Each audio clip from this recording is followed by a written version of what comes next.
More countries are hoping to join the BRICS group. What will be the impact? Hello, I'm Anton Fedyashin, and this is The Heat.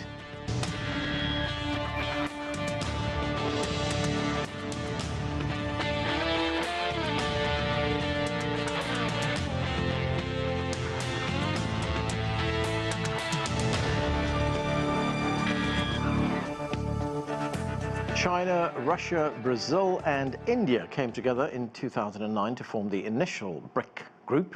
South Africa was added in 2010. Now, those 5 countries have been joined by 5 more countries in a newly expanded trade, economic and political alliance. What kind of impact will they have on the post-World War II international order? Well, to help answer that, we are joined by Sourabh Gupta. He is Senior Asia-Pacific International Relations Policy Specialist at the Institute for China-America Studies. Gustavo Ribeiro is founder and editor-in-chief of the Brazilian Report, joining us from Sao Paulo, and here in Washington, D.C., Anton Fedyashin is a history professor at American University. Welcome to all of you. Sourabh, let's start right here in the studio. So BRICS started out with 5 countries, 4, then it was BRIC, then it became BRICS with South Africa. Now it's doubled in size to 10 countries. How significant has its evolution been as an international group? I think it's been a significant evolution. Perhaps there was an expectation of even more, that there would be tighter intra-group cooperation, some of which has not fructified. But that being said, this is a grouping with significant players and with significant appeal. And the new members who have joined are joining and giving it a very distinctive focus, some of which it has lacked. It's never had a kind of Muslim representation as such. And the multilateral system underrepresents Muslims in its structures. Here we have a grouping with important parties who are net creditors, who have quite a lot of leverage.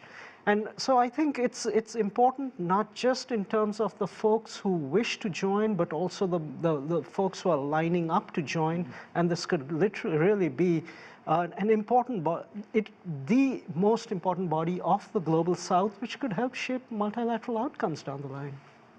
Right, now we're also joined from Beijing by Einar Tangen. He's a senior fellow at the Taihe Institute and chairman of Asia Narratives. Einar, great to see you. Einar, we're talking about the evolution of BRICS, which started out as 5 countries in that group. Now it's doubled in size since the beginning of this year to 10 countries. So how significant a role in international relations is the group playing right now? Well, obviously, as my colleague has pointed out, I mean, the economic heft of this group is actually greater than the G7. But, you know, this is a hard problem, is that this move towards regionalization, it's very good, but you have to be very, very careful. Sri Lanka has significant issues. It's good that the countries are lining up to join, but they're looking for solutions. And although there are significant players in this, it is not a situation where this will become a place to go and say, look, I need you to give me money or this.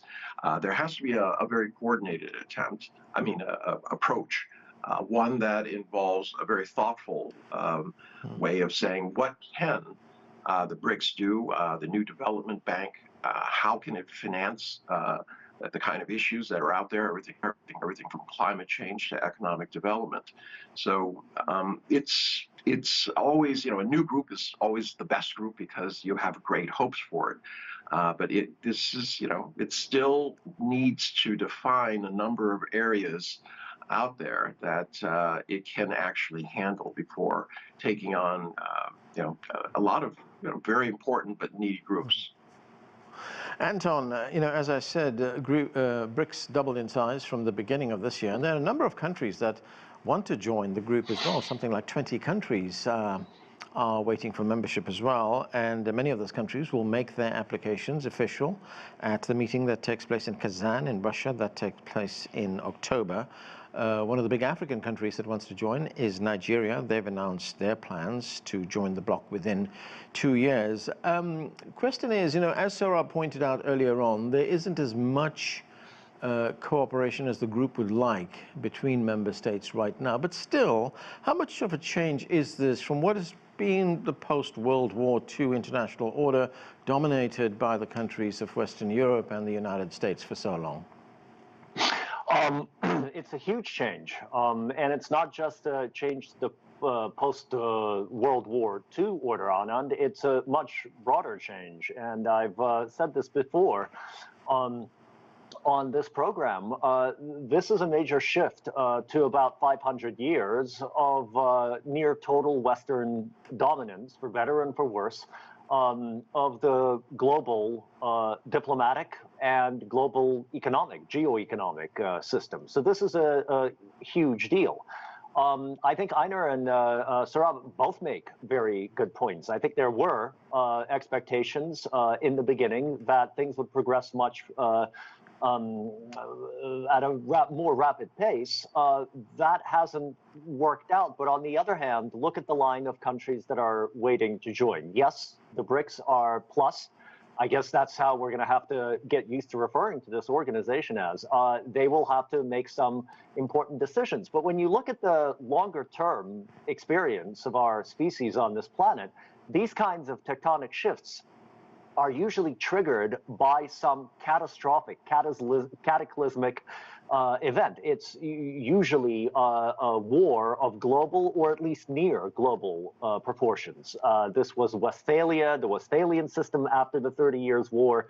It was the Congress system after the Napoleonic Wars, almost 20 years of unprecedented bloodletting in Europe and in other parts of the world. Then, of course, there was the First and the Second World Wars. One of the great advantages, which is difficult to appreciate because we're living through it, and it's much less dramatic than the examples I gave you, but one of the great advantages now is that we haven't had a cataclysmic global or even continental event. This system is having time to develop in a reasonably stable atmosphere, which means that mistakes can be corrected and no sudden moves need to be made to wreck any potential for growth. And so far, the BRICS countries seem to be very carefully navigating things and taking their time. They seem to be in absolutely no rush to spring or leap anywhere.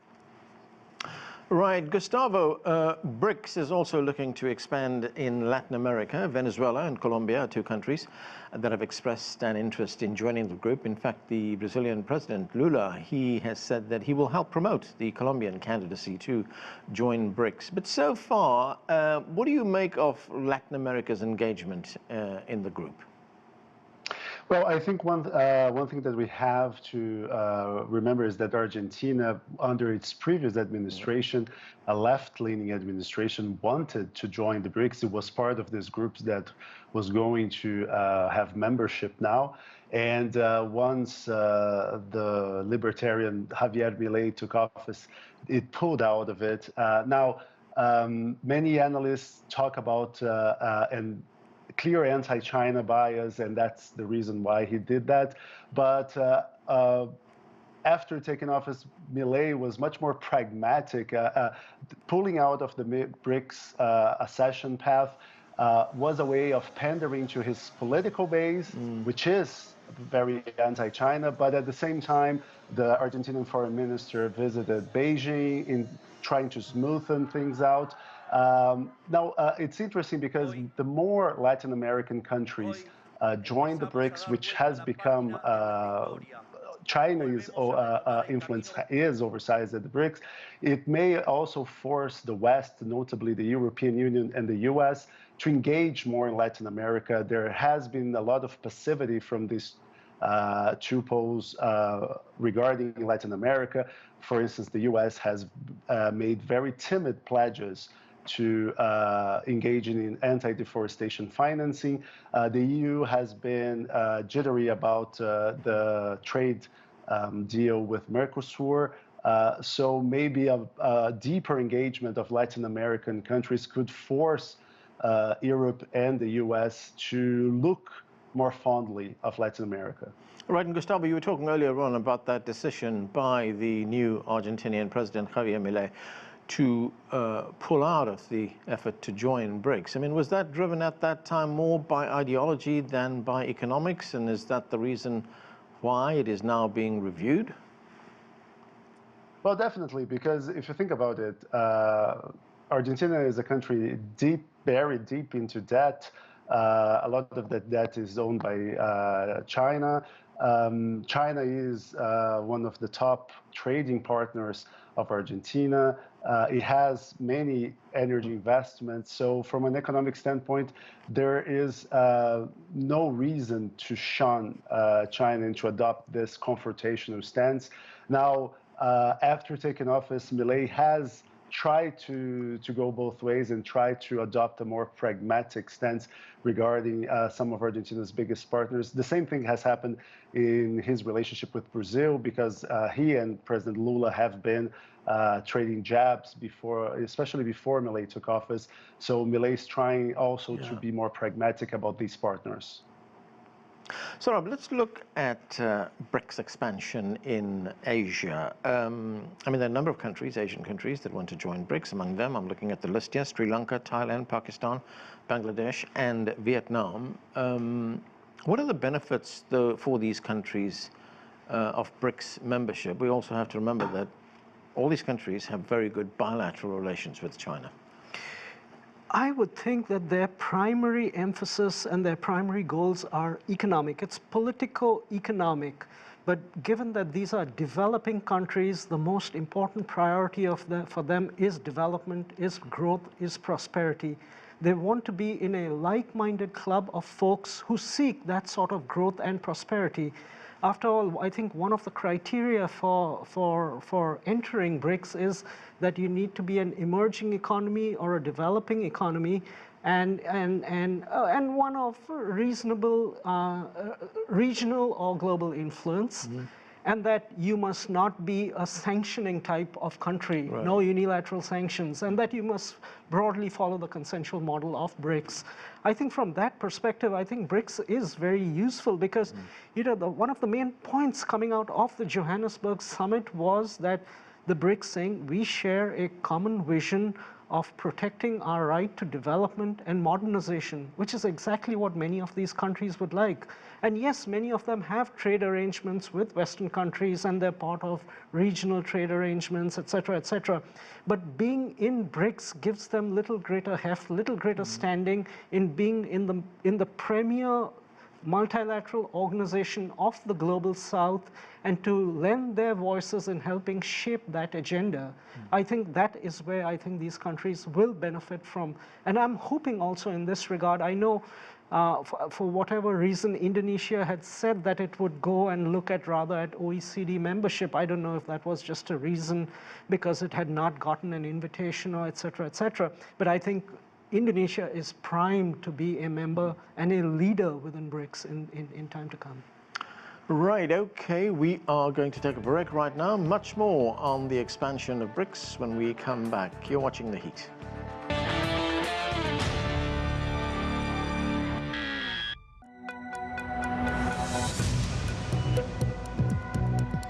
Each day, there are millions of stories. Each one can open new perspectives, new possibilities. Wherever you look, we are there to see, discover, explore. We put the pieces together to find what really matters to you, all around the world, all around the clock. Our reporters are at home across the globe.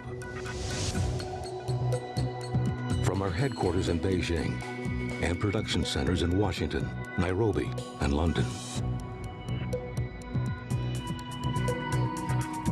Stories from across the globe, reaching people across the globe. CGTN. See the difference.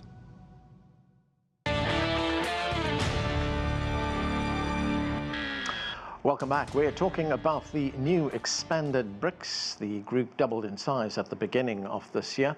Let's go back to Einar Tangen, who is in Beijing. Einar, I'm wondering, how can this group make its voice heard, you know, especially as a group, especially in forums like the United Nations, or even, as we've been hearing most often, the effort to find a new currency, an alternative currency, reserve currency? Well, it's all about action. You have to demonstrate that the effectiveness of this group, and that is one way. I mean, right now there's a lot of jitters about the American amount of U.S. debt, also the lackluster performance economically of the previous colonial powers. So at this point, BRICS has to show that it has, the workings to get it done. Obviously, things are not always on the same page. When you come to the countries there, India takes a slightly different view, but each one has their own perspective.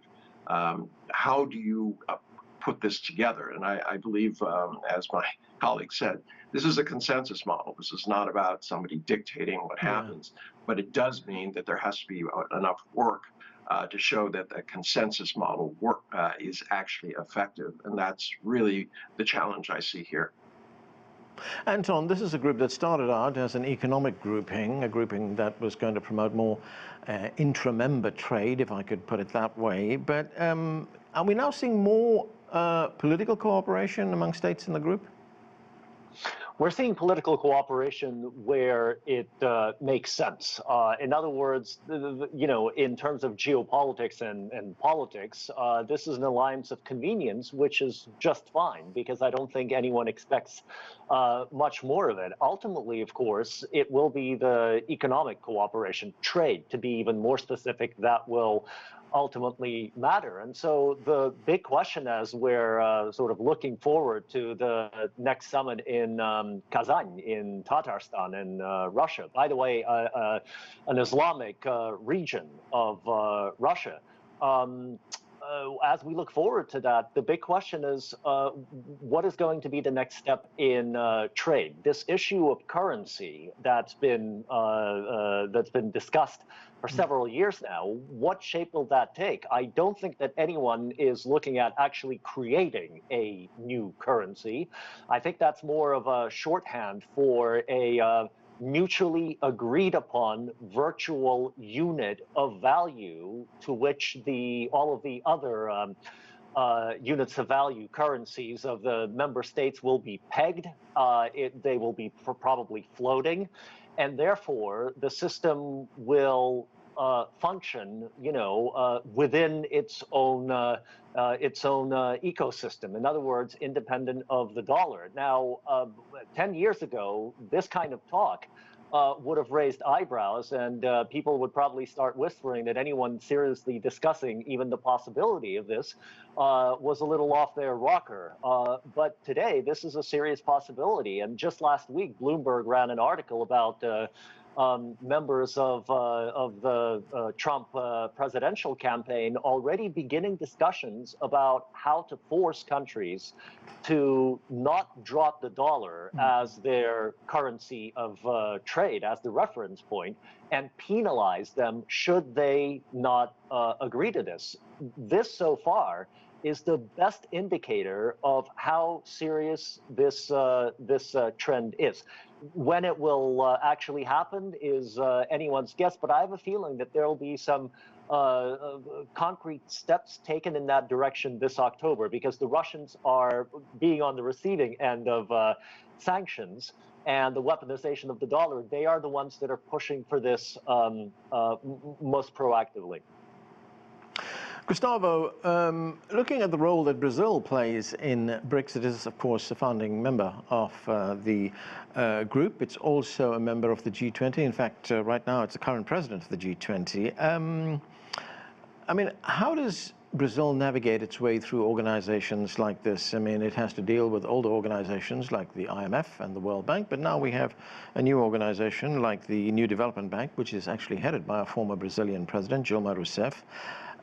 Is it a bit of a diplomatic tightrope for Brazil? No, actually, it is something that Lula has always done. Lula has always tried, and Brazilian diplomatic tradition has always tried to navigate in an equidistant place between the U.S. and other powers. Brazil has, we say that Brazilian diplomacy has always tried to keep the U.S. close, but not too close. And Lula's vision of what's going to be the world order is a world that is increasingly more multipolar. So the BRICS is an instrumental organization for his vision. He wants, so it is a double-edged sword. At the same time that increasing the BRICS dilutes Brazilian influence in the group, and especially because many of these countries joining, they want more access to Chinese officials, to the Chinese government, rather than to Brazil and to other members.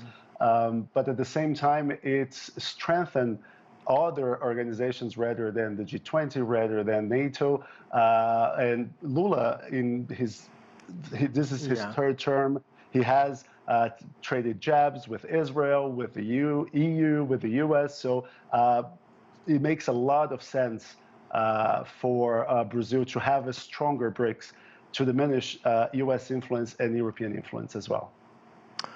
Right, so Sourabh, if we look at what BRICS represents economically, I mean, with the addition of Iran and Saudi Arabia and the UAE, BRICS now accounts for 32% of world output of natural gas and 43% of crude oil. And then if we have Kazakhstan, Kuwait, and Bahrain joining BRICS, that sort of percentage of world energy output will be even greater. And add to that the fact that two of the biggest consumers of energy in the world, India and China, are also part of BRICS. That's a lot of power, isn't it? Oh, that's a lot of power. And what we shouldn't ignore also at the same time is many of these oil-rich countries are also very rich in critical minerals. Mm-hmm. And so, yes, from an oil perspective, it's a match made in heaven in that way, in terms of supply and demand, but also because of the critical minerals availability, you can have end-to-end supply chains out here in many of these new industries. And as we're seeing, many of the Middle East countries, the UAE, Saudi Arabia, they have very, very ambitious green goals and green targets. I mean, it's whole societal modernization based on becoming a greener society. Right. And there's huge amount of infrastructure push that will also be required for that. And many of these countries, I mean, the India and particularly China, are great infrastructure providers. Right. And so I think there's a lot going for the group in terms of from an economic, infrastructural, and energy standpoint, and I think it just works to their advantage. Right, Anton was talking earlier on about this changing international environment in which we live right now. And if you take a group like BRICS, I mean, it's a very diverse group, isn't it? If we look at the G7, I mean, it's a pretty homogeneous group. It is a diverse group, but as Anton was also saying, it takes kind of a groundbreaking development in international affairs for a grouping to find its voice or find its calling. And that's why it's been a little harder for the BRICS, because what the BRICS are saying is we already have a very good international system, which is the UN-centered system. Right. And the G7 countries are moving away and not being moored to that system. We need to re-moor the international system to that one. And therefore, it gets harder because they want to be the champions of UN-centered multilateralism.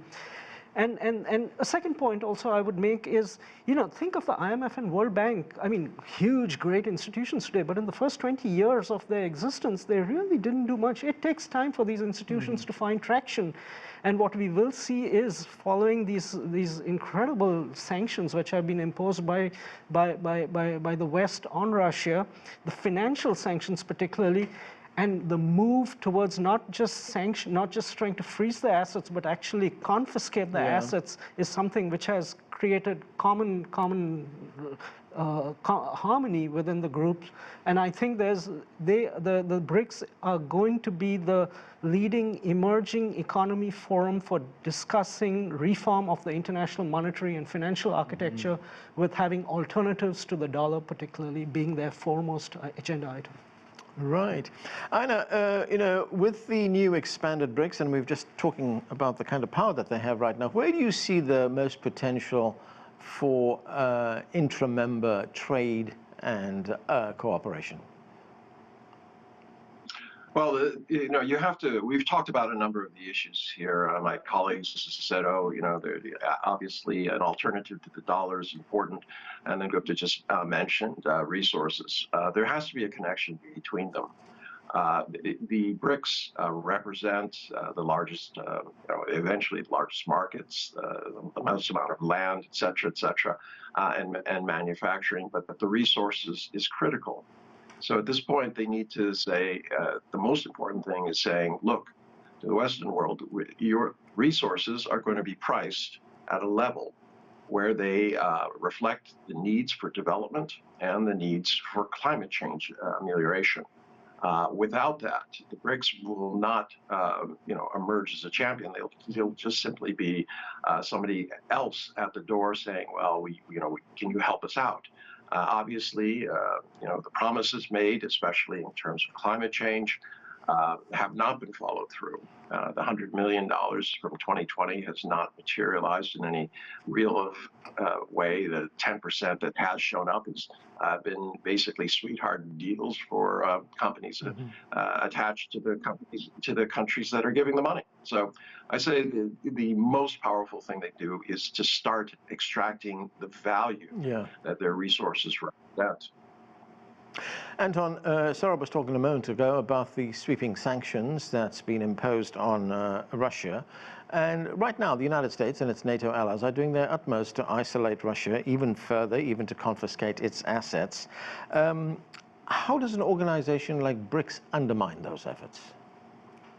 Simply by existing, Anand, and by offering countries an alternative where one country doesn't dominate the rest and doesn't dictate to them.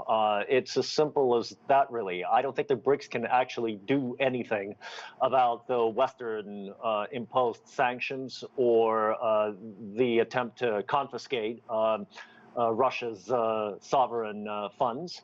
That really is the right of the West because those funds were deposited into Western institutions.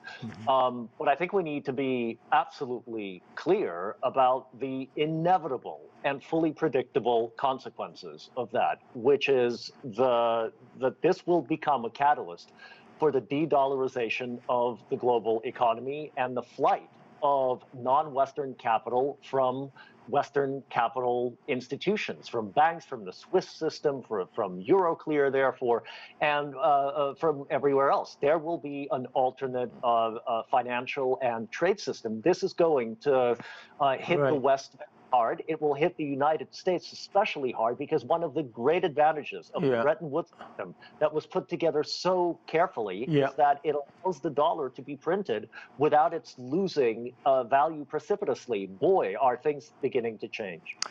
Okay, and that is where we have to leave it. Thank you to all of you for being with us. That is it for this edition of The Heat. I'm Anand Naidu in Washington, D.C.